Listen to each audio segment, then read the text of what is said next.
I first saw it happen at work. I'd just finished ringing up a customer when every hair on my neck stood on end. Something in my peripheral vision caught my eye. I work at a board game store, and standing in an alcove peering at the game shelves was a skinny dude with a scraggly beard. His back was to me, but when he turned sideways, right at the edge of my vision, I could see his mouth was gaping wide open, like he was screaming. Weird, right? I glanced up, ready to laugh and ask him what was up, but the dude was just chilling, totally normal face. A slight wrinkle on his forehead, lips pursed as he read the back cover of Wingspan. He looked at me. Yo, I keep hearing about this. Is it any good? Slightly overrated in my opinion, I replied.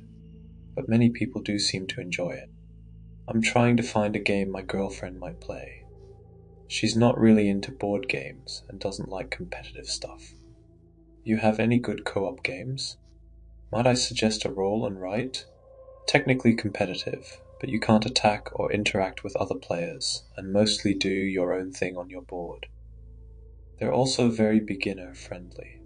I turned to grab one of the reserved ones from behind the counter, and as I turned back around, I nearly jumped out of my skin, because the man had approached, so he was directly in front of the counter, and his mouth was wide open in a scream. Eyes wide, like he was a zombie about to bite me. But it must have been my imagination, because as soon as I looked at him straight on, he just looked back at me, mouth quirked. You all right there, my dude? He asked. Cartographers is our top-selling roll and write, I stammered, recovering myself. But every time I took my eyes away from his face. In my periphery, he seemed to be like one of the undead, a corpse with a gaping mouth.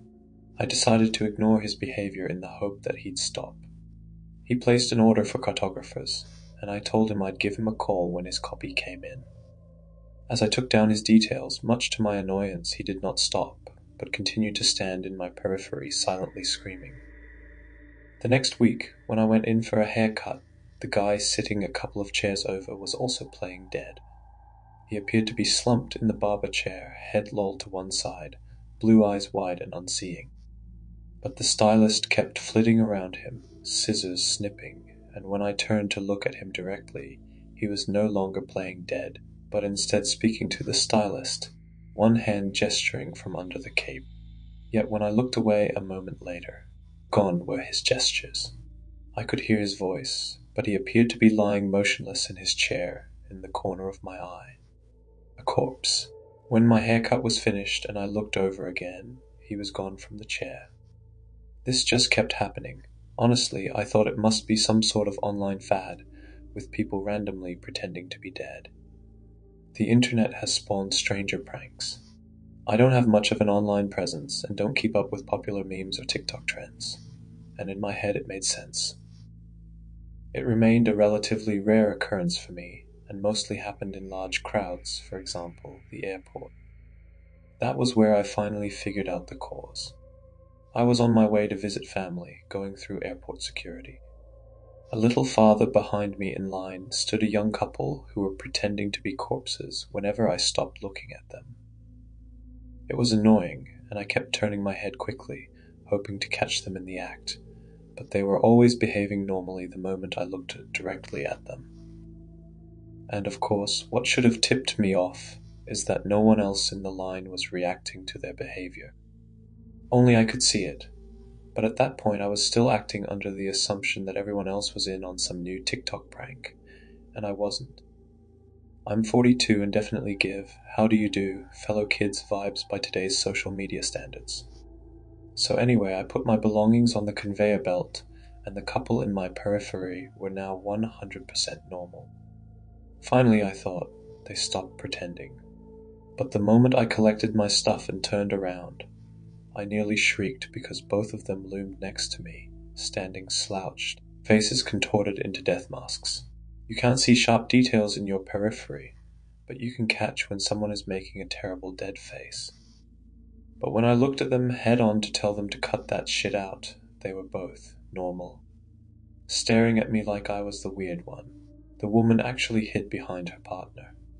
That's when I realized two things. One, that I was the source of the weirdness, and two, that more specifically the source was in my stuff. I felt around in my pockets, my fingers closed on cold metal, and that's when it all clicked for me. I found my father's pocket watch. Now, a little background on this watch.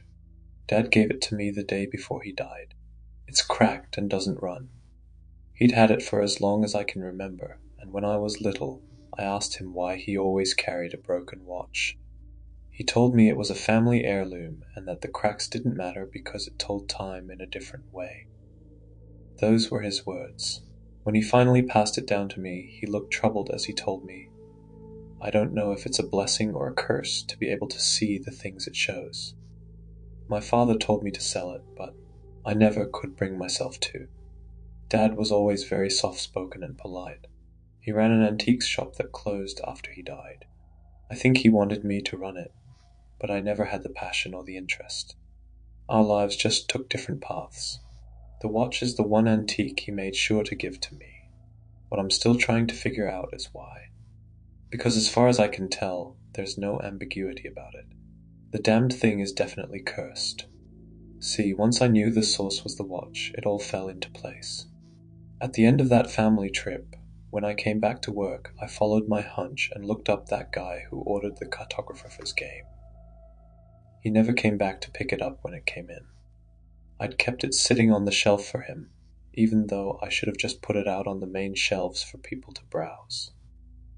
It still had his name on it, and I searched his details and right away found his obituary from that same week he'd come into the store. So, that's what Dad meant about the watch telling time in a different way.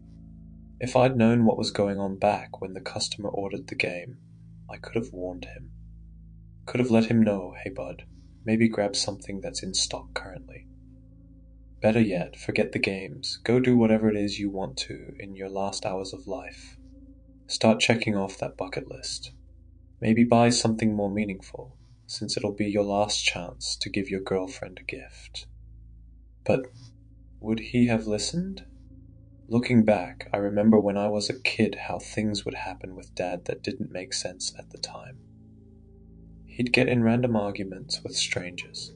It was so uncharacteristic because my father wasn't a confrontational man, always polite. But once in a while, at the antique store, I remember he'd step outside with a customer, and the customer would leave upset, yelling or swearing or hysterically sobbing, sometimes leaving so quickly they'd forgot whatever it was they'd purchased. And once too at the mall, Dad was told to leave a store after upsetting an employee. Stuff like that. Now I realize he must have tried to warn people. But did it actually help those people? Any of them? Is the watch a blessing or a curse? The watch wasn't always cracked.